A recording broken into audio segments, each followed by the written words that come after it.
Okay, Cancer for March, my darling crabs. Hope this message finds you well.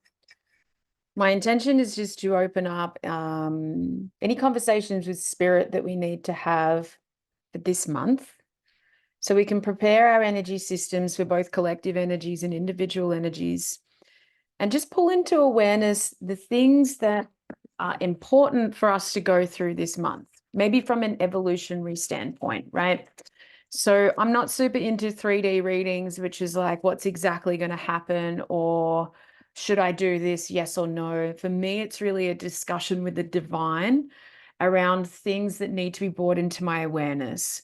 And we're organizing it into sun signs and months just so that we can deal with specific information. That's the sun sign part. So if you are a Cancerian sun, maybe moon or rising as well, and you want to focus in on this information for the month of March, then this reading's for you. And that can just bring in a nice theme or an overarching conversation around what we might experience this month. So trust what spirit brings for you. Trust nature and your environment and everything that's about to unfold for you. We will do a shadow card at the end, which just pulls into our awareness something that we might not be aware of yet. So the shadow is generally the uncomfortable parts in our psyche that haven't had the opportunity to be seen, loved, and accepted yet. So when we pull them out, however it feels when it's being pulled out will help you in preparation for when it shows up. Does that make sense? So whatever we acknowledge in the shadow, if we trust that it's going to come through, bringing shadow into the light enriches our life in every way. It brings wisdom and experience and a sense of balance, right? Because we know it. We can then say, okay, yeah, that doesn't feel great in the moment, but if I look at it and love it and transform it, it will nourish every part of my being. And I can move forward knowing that that part of me has now been addressed, right? I hope that makes sense. I did a beautiful talk on the weekend and someone asked me what shadow work was. And it was really cool to define it, actually, particularly now that the shadow stalk your shadow deck is out. And shadow work is such a big part of what the Ankara Academy addresses. And we find it a very important part of our lives. I hope you can see that a little bit. So we'll do a 3-card story. Generally, there's depth to the 3-card story, and then we'll do the shadow aspects. So for you, dear Cancerians, the first part of this story, oof, I won't read reverse cards today. The first part of this story is, let's take note of all the action that you've taken and everything that you've felt into to prioritize. Remember, we have the end of a cycle coming up. It's the astrological new year starting soon once Aries season kicks off. But every part of you that's been motivated towards feeling better, towards finding emotional nourishment, and everything you've had to physically do in that aspect of your life to be more intuitive, to be more honoring of your feelings, to express your emotions, has really brought you to this place that we're in now, this place where we're at the start of March and we're looking towards the rest of the month. The Knight of Cups is a knight driven by feeling, intuition, and emotions.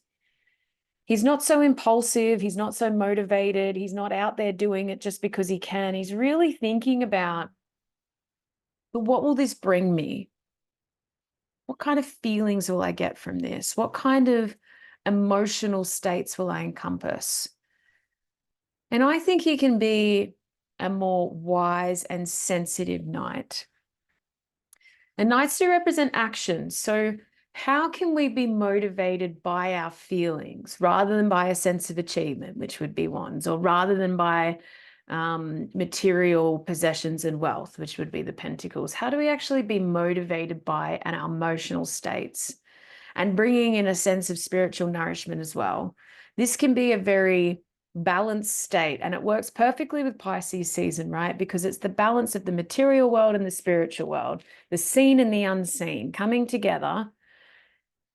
And usually for a lot of people, when they're hanging out in the higher realms and they're driven by spirituality, it's like they can sense and feel and have visions, but how do we actually materialize and actualize all of that? Sometimes that part can be overlooked. But someone that can be in both worlds and actually bring that in with alignment means my guides can tell me a situation or drip feed me an idea around what might serve me. But can I actually materialize and create that in my life? This is what the Knight of Cups brings in, and it's so brilliant. And if we can move through that, we can actually move through our trauma, our pain, our suffering, and everything that hurts, right? It's an important part of why we are motivated to create change based on our emotional and spiritual nourishment. So that when this shows up, as it does, you can't sideline this. And if this is in your past and you haven't dealt with it, then we won't be able to move forward with that intuitive sensitivity for ourselves and for other people. And we want that. You know, Cancer is this beautiful sign that is so in touch with the changing states in this world, so in touch with that water element. And water influences, and it is moved when it's pushed with force, but otherwise it can stay still. Knight of Cups really talks to me about starting to embark on a journey where things are still, we can be still. When we need to change, we change. When things don't feel right, we sense it, we emote through it, and we can dance around it. It's not a stubborn state, but it's a motivated state. But it's not motivated by greed and achievement. It's motivated by how in tune we are to our world. And if we're in tune with our world and we can navigate in that way, we can navigate pain and trauma. We can sense it as it's happening. We can move through it and take the action we need at the right time. It's a beautiful energy so that this doesn't get worse and doesn't define our lives. Yeah. So when this shows up, we can turn it into gold if we have the motivated action around how we're feeling. What I see the most is people are hurt by something and they do whatever it takes to pretend that they weren't hurt. I don't want to talk about it. I just want to keep going. I just want to go to work. I'm just going to pretend it didn't happen. I'm just going to take a pill and get through it. But what happens is your body stores all of it. Then eventually it's going to turn into imbalance, and imbalance turns into disease, and disease greatly robs you of quality of life. But the way that I see it is the body can only take so much. And if it keeps on stashing things for you, it will start to create these very interesting ways of trying to keep you in balance, even though these parts of your life aren't being addressed. If we don't honor our sensitivity and own it and take action around it, which is, I'm upset, I need this. I'm feeling good, I want to do this. I'm hurt, therefore, how am I going to look after myself? If we don't have that level of awareness and sensitivity, that pain can be very risky. I would want for everyone just to be able to acknowledge and understand themselves. If you're going through heightened sensitivity, own it. Be heightened, be sensitive, be emotional, be who you're here to be, and don't worry about how everybody else does it. Everybody's so different and unique, but we're still acting upon these old systems that says we should be a certain way. A classic example is, and I know we're coming out of this paradigm, but the world has been masculinized. The Industrial Revolution basically told all of us, get to work, do it in structure, produce a lot, let's rebuild the world, right? And that's very masculine based. That is schedule, progress, linear based. And because we've been masculinized, those feminine parts of ourselves have been repressed. Don't feel, keep going. Don't talk about it, keep working. If you're not being productive, you should feel shit about yourself. Look at the mental health problems we're having at the moment. If we go back and address this, which is I really didn't allow myself to feel how much pain and suffering was involved in that situation, in that person, in that relationship, in that event.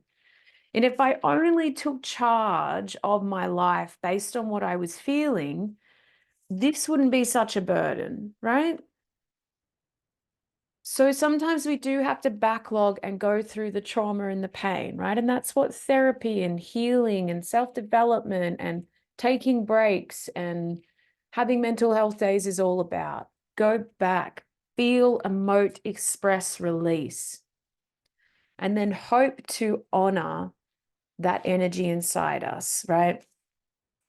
Knight of Cups is still masculinated in a way, but he's motivated by providing the structure and the action based on the feminine aspect. So we can be this for ourselves. If all we do is emote and feel and sense, which is heightened in Pisces season, we get this experience of just being too deep in it, don't we? We do have to take some action around it so that you've always got your back when pain shows up. And so that we don't allow our feelings and our sensitivities to be repressed. The world doesn't need more repressed sensitivities. The world actually needs people to be in relationship and alignment with themselves, right? And sometimes you're highly sensitive and emoting a lot, and other times you're not. You seem to be fairly resilient, you seem to be fairly level, and you're just not in that place. There's ebbs and flows. The world is not linear, it's multidimensional. And there's a part of you, Cancer, which is saying that there's a part of you you're not addressing. And it's a beautiful part. So honor your emotions, because if you don't, stagnation will present. The hangman is there for you to be forced into rest and stagnation, which means forced into a situation where your guides start to close all the doors. And instead of green light says go everywhere, there's stop signs and red lights. Very frustrating place, but there is an illumination there. There is insight. So what can happen from this insight is you can unlock all of this. But if you keep on moving forward as if you don't have any pain and suffering, as if you don't want to align with your sensitivities, and if you've decided that emotions are risky and you don't want to feel them, the universe will bring you into stagnation. This could be illness, this could be melancholy, this could be depression, this could be fatigue. This is really the universe saying, hold up a second. Can we go back, please? We need to get those emotions out of your body and acknowledge the pain and suffering that you've been through and grab the evolutionary gold so we can move through it, transmute it, so that our pain doesn't sit there like a dark cloud. I just can't go back there. I just can't go back there. And if we go beyond that and acknowledge that, we can actually then prioritize our own needs by taking action based on our feeling senses. Yeah. As Cancerians, you are naturally psychic. You are in touch with this stuff all the time. But it's the times where you act like you're not that are the problem. Yeah. So if emotions are heightened this month, then that's what they need to be. Your emotions will tell you about your relationship with the world. Don't deny your body's wisdom. Emotions show up for us to learn from. They're meant to be in motion. So let them come in, let them go out. Let them come in, let them go out. Acknowledge them. See them for what they are. What are they representing? Understand them. Oh, I'm feeling angry. Why am I feeling angry? There was probably some sense of injustice. Let's go back, understand the injustice, move it through the body, dance it through, emote it through, cry it through, sing it through. So it's released. So then you can regulate, your cells can repolarize, everything, your energy and your meridian systems can now come back into flow. We can release the chi and the blood, and you'll have this feeling like, oh, great, I feel so much better. Let the emotions teach you so that you're not in this. This is paralyzed will. This is, I don't have any energy to do anything. It's pulling the arrow back before you're ready to be released again. So just honor that your guides only do that when your body is storing too many emotions, when you're not understanding what you're going through, when you're not honoring your sensitivities and you're not paying attention to your intuition. Your intuition is trying to get your attention and give you beautiful information all the time about what's been, what's coming, what you can't see, all of it. But if you're stubbornly going towards, no, it has to be this version of the world, otherwise I'm not interested, then this will show up. So if you get to stagnation, just go back a step and then try and get to that Knight of Cups feeling, honoring where your emotions are based on your sensitivities in the world. It might be like we need structure for the action part, but you actually need the freedom to creatively move in and out of states. So it's like when a difficult emotion shows up, honor it. It won't last that long if you honor it and feel it and acknowledge it. Sometimes all it takes is, oh, I'm really sad today. Okay, let me just adjust my schedule slightly. I'm really angry. Okay, I need to move that through my body and understand. I'm in resentment. How interesting. Have I overgiven somewhere? Is there someone in my life that I'm actually feeling a bit envious over? Does that give me a signal system on what I need to do with my life? The level of understanding so that when emotions show up, it's like someone very wise and very knowledgeable and very trustworthy knocks on your door randomly out of nowhere, opens the door, and you're like, oh, resentment. How interesting. What are you doing here? I've got a message for you. Sit down, get a cup of tea. Yep. All right, shadow aspects for you in March, my darlings, is the bat.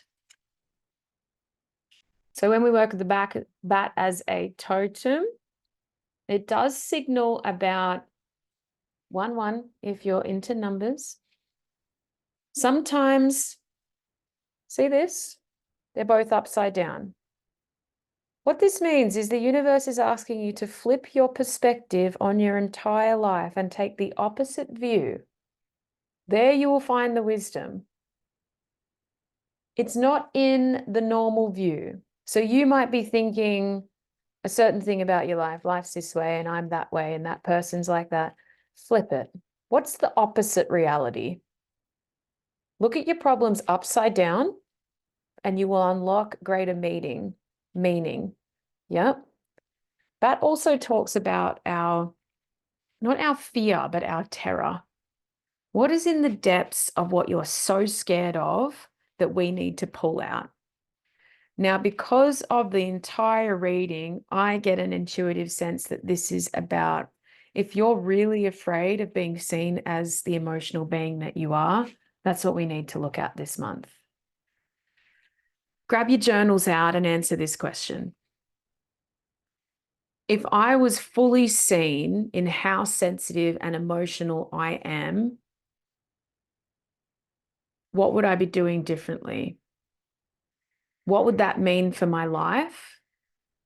And how would I manage that? So if everybody knew exactly how I was at the depths of me, if I was living in truth, that one moment I can be on the ground crying, the next moment I can be laughing, and the next moment I can be in ecstatic bliss. What part of society's conditioning has actually kept me away from that truth? And what would I actually need in my life if I was just that? Emotionally connected and sensitive all the time, just like water. And what would I need from the people around me? And if I was, and this is the upside down perspective, if I was 10 times more emotional than I am right now, what would I have to acknowledge? What would I have to do? What would I do differently in my life? Yeah, interesting questions. So if I'm barely keeping it together and making sure that people only see this part of who I am. And like when I'm crying alone. And when I'm angry, I'm not really taking it out on anyone. And if I was 10 times more emotional, what would life be like then? I would have to really facilitate the structure and the self-care in my life to make sure that I could sustainably move forward. So is that like conversations with my loved ones around how I'm repressing my emotions or how they're getting in the way? Or would I need a completely flexible schedule that meant that I didn't have to be anywhere at a certain time, or I could have like the ability to clear my afternoon completely, or the ability to shut myself away and just create through the madness? Is it looking more like I would be an artist rather than a manager? Like, what does it look like if I actually go towards the bat's medicine, which is what I'm actually afraid of? Being that intuitive and sensitive, being that connected to myself, being that sovereign. Flip it upside down and you'll get your answer. All right, my beautiful crabs, my beautiful Cancerians, go well this month. I will speak to you soon. I love you so much.